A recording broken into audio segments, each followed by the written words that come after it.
Como é que foi sua noite de sono? Você dormiu bem? Se a resposta for sim, você pode se sentir um privilegiado, porque, segundo a Associação Brasileira do Sono, mais de 70 milhões de pessoas no Brasil sofrem de insônia. E olha que a insônia é apenas um dos mais de 100 distúrbios do sono. E a gente sabe que uma noite bem dormida é muito importante, né, para a nossa saúde física e emocional. A gente volta agora com a repórter Naila Guzmão. Naila, então, até hoje está sendo realizada em Vitória da Conquista, estão sendo realizadas atividades da Semana Mundial do Sono, não é isso?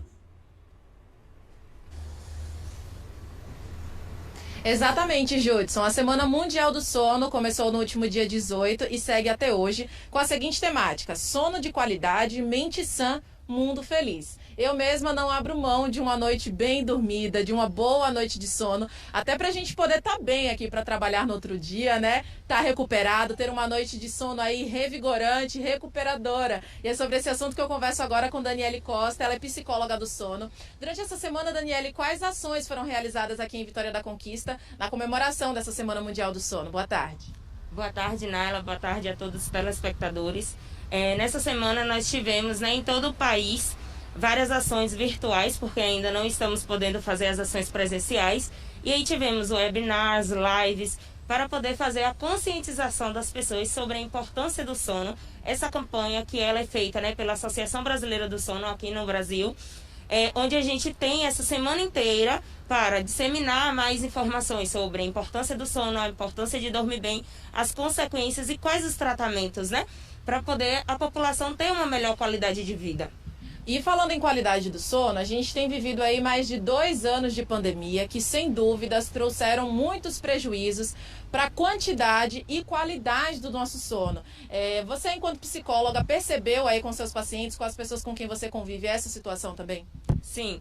Durante a pandemia, a gente pôde ver, tanto as pessoas que tiveram que ficar mais tempo dentro de casa, as pessoas começaram a desorganizar as suas rotinas, consequentemente desorganizando a rotina do sono. Então, pessoas que passaram a trabalhar mais em casa, então trabalhar por mais tempos de horas, consecutivos, e aí desorganizando um pouco mais, indo dormir mais tarde, acordando mais cedo.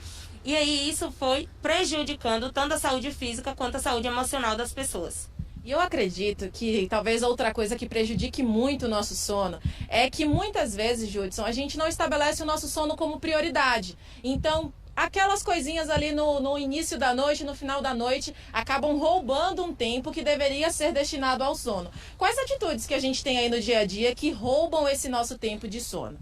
A gente percebe que as pessoas, elas têm um hábito inofensível, porque às vezes acham, que realmente não prejudica o sono, de chegar do trabalho, esse é o horário que eu tenho para jogar um videogame, para ler um jornal, para ficar na internet, para conversar, se relacionar ali, com os amigos, falar com as pessoas.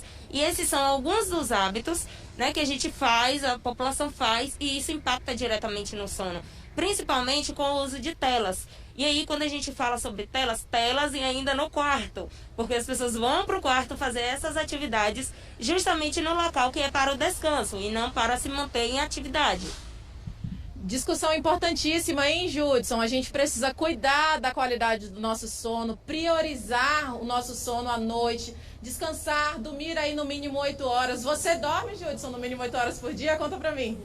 Às vezes eu consigo, viu, Nélia? Às vezes não. A nossa entrevistada falando quem leva a tela para o quarto antes de dormir, eu estou falando aqui, pessoal, eu tenho esse mau costume, infelizmente. Gostaria de falar o seguinte: hoje em dia é muito comum a gente ouvir falar em higiene do sono. Eu queria saber o que é isso e também, Nélia, tomar café à noite pode cortar o sono, pode deixar a pessoa com dificuldade para conseguir dormir?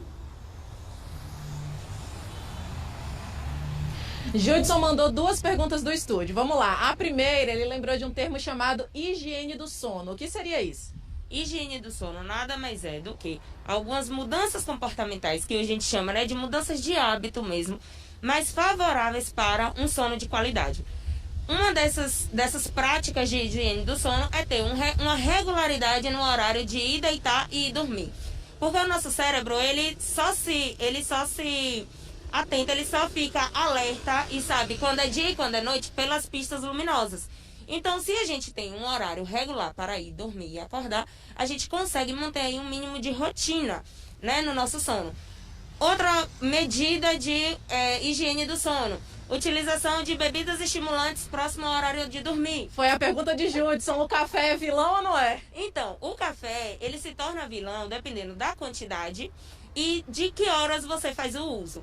Então, tem pessoas que às vezes têm privação de sono ou dormem mal e aí utilizam aquela quantidade absurda durante o café para se manter acordado. E aí, quando chega à noite, a pessoa ainda está hiperestimulada.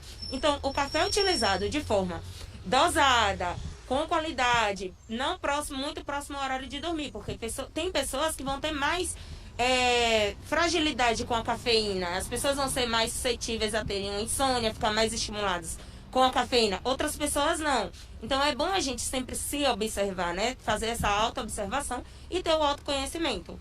Perfeito, muito obrigada. Eu conversei com Daniele Costa, ela é psicóloga especialista em sono. Bacana esse bate-papo de hoje, né, Judson? Fica o recado para todo mundo que está acompanhando o Bahia Meio-Dia hoje. Nós devemos priorizar uma boa, tranquila e extensa noite de sono. Eu volto contigo. Muito bom, Nália, muito importante, né? Dicas com certeza preciosas. Muita gente que está vendo a Bahia Meio-Dia agora se identificou muito com essas características, né, que nós falamos aqui e com certeza ficou muito interessado nessas dicas para melhorar o sono, que faz tanto bem à nossa saúde. Sono é alimento. Valeu, obrigado, Nália Guzmão, e obrigado à nossa entrevistada, Daniele Costa.